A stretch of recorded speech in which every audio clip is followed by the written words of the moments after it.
드디어 세 번째 시간입니다. 첫 번째 시간 거랑 두 번째 시간 거 조금 어려운 내용이었을 수도 있는데 기억이 되실까요? 다른 거 다 기억 못하셔도 상관없습니다. 우리가 이거를 왜 배우는지, 마음의 문을 여는 컨택트 리더십 왜 배우는지 기억하시나요? 너무나도 다양한 사람들과 살아가야 되고 너무나도 복잡한 세상에서 살아가야 되기 때문에 한 가지 리더십으로 되지 않기 때문이고요. 사람들의 변화와 성장은 무엇으로부터 일어난다고요? 새로운 긍정적인 관계 경험으로부터 일어나기 때문에 우리가 사람 하나하나를 아는 것은 매우 중요했다는 거죠. 그리고 우리의 어떤 성격이나 이런 것들은 어디서 온다고요?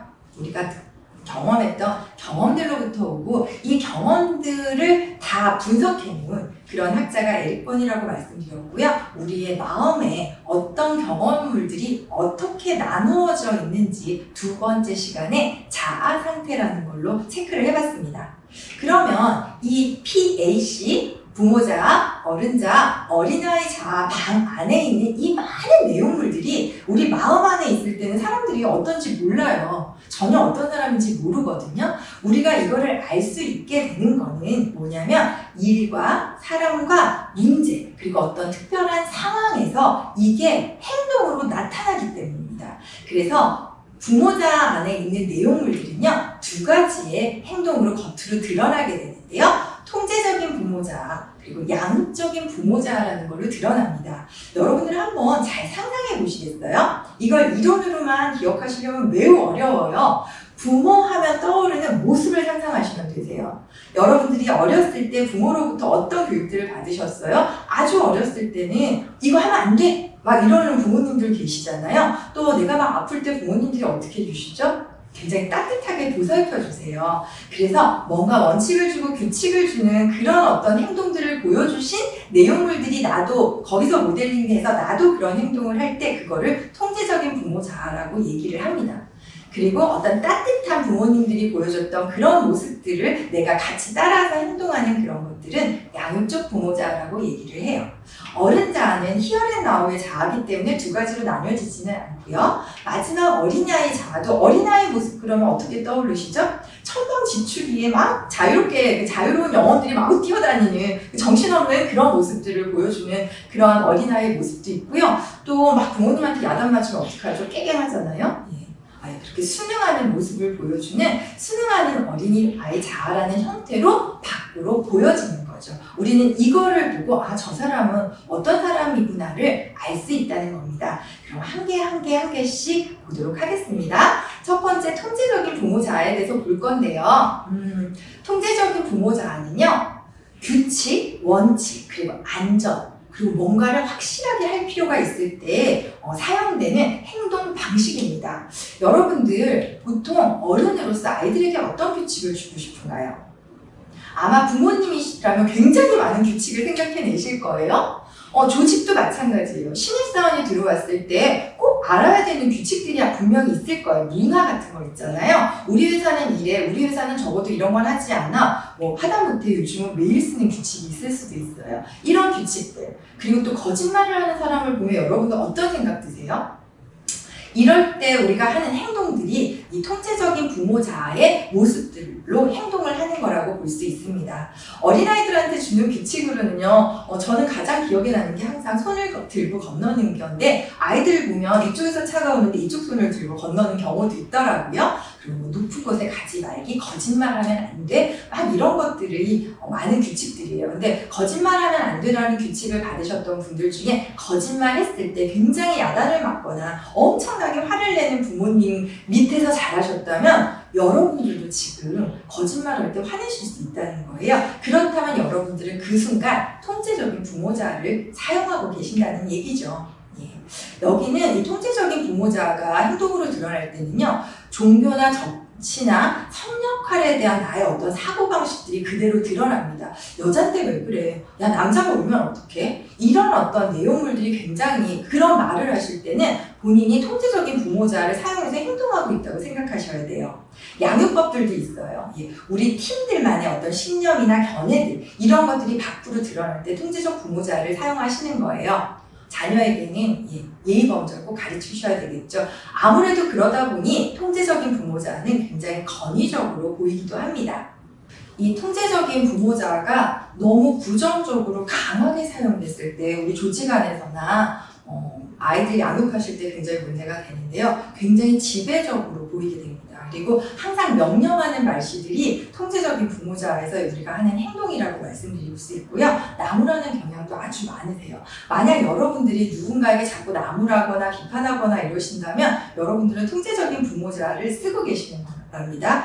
그리고 이 통제적인 부모자는요, 또 나의 가치관이나 사고방식이 굉장히 옳다라고 믿고 있다는 거예요. 그래서 타인에게 양보도 하지 않고 고집을 부리는 모습들로 나타나기도 합니다.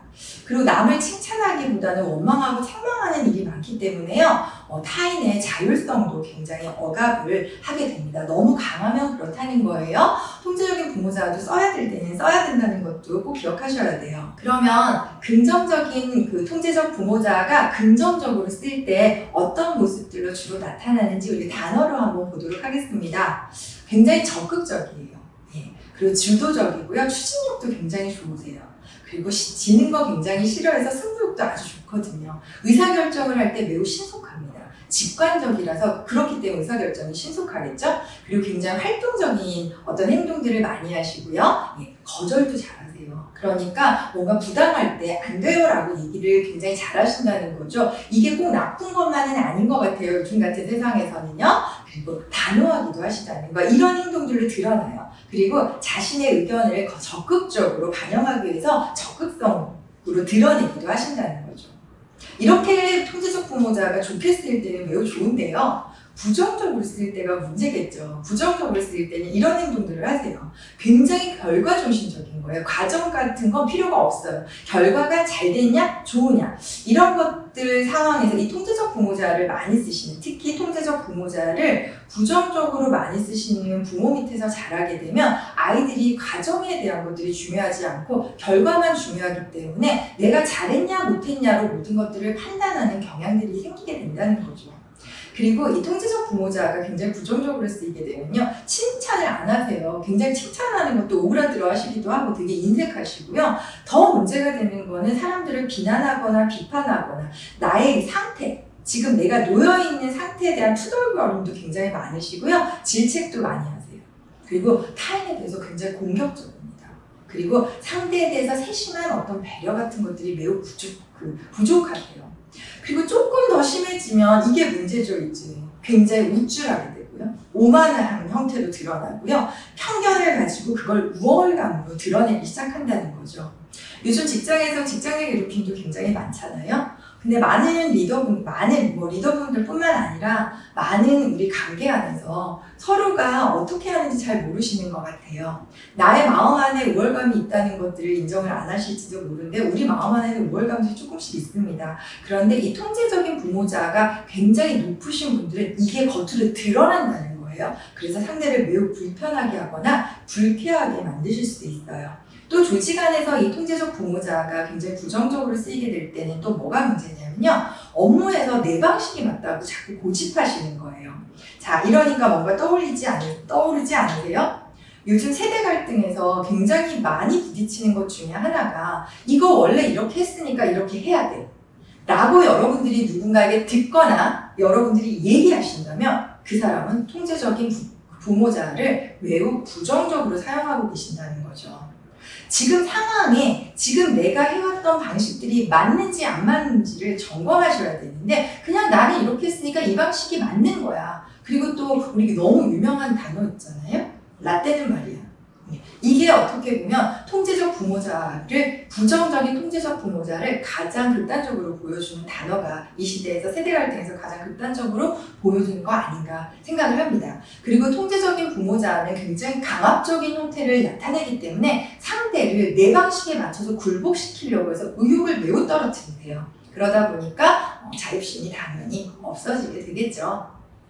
이번 시간에는 이 자아 상태에서 우리 부모자, 어른자, 그리고 어린아이 자아 안에 있는 마음의 방에 있는 그런 것들이 겉으로 드러날 때 어떻게 사용되는지 그걸 보는 첫 번째, 통제적인 부모자는 어떻게 행동으로 드러나는지를 보시게 된 겁니다.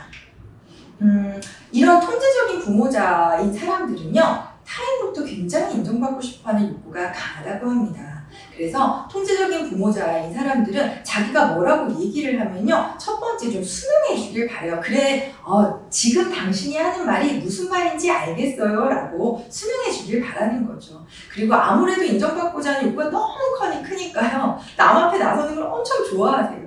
그래서 뭔가 인정해 주실 때 나서게 좀 해주시면 됩니다. 그리고 이 사람들이 굉장히 기분 나빠하는 포인트는요. 무시당하는 거예요. 그래서 무시당한다는 느낌이 들면 굉장히 그것들을 화로 드러내면서 갈등을 유발하기도 합니다. 예. 그리고 앞에서도 얘기했지만 자기의 양심적이고 규율적인 것들을 남에게 강요하기도 하고요. 그 대신 또 의리가 중요하기 때문에요. 개인보다는 조금 더 조직 전체를 중시하시는 경향들도 있다는 거죠. 예. 그래서 이런 분들하고 관계를 가지실 때 가장 중요한 거는요. 가까워지시려면요. 무시하고 비난하기보다는요. 조금 지속적인 격려와 칭찬을 해주면서요. 인정을 좀 제대로 해주시는 거예요. 그래서 네가 먼저 해보라고 이렇게 해주시는 건 당신 이야기를 먼저 한번 들어보자. 그러니까 하라는 것보다는 네 이야기도 먼저 한번 들어보자라는 어떤 기회를 먼저 주시는 거, 이런 행동을 보여주신다면 이분들은 조금 더 마음의 문을 열고 그 다음에 스텝으로 나갈 수 있지 않을까 생각을 합니다. 네, 이번 시간은 이 자아 상태가 행동으로 드러나는 거에서 통제적인 부모 자아에 대한 이야기들을 해봤습니다. 좋고 나쁜 거 없다는 거 꼭 기억해 주시고요. 통제적 부모자도 좋게 쓰일 때 매우 좋았고요. 부정적으로 쓰이면 정말 굉장히 상대하기 어려운 자아인 것 같습니다. 네 번째 시간에요. 양육적인 부모자에 대해서 또 이야기를 해보도록 하겠습니다. 감사합니다.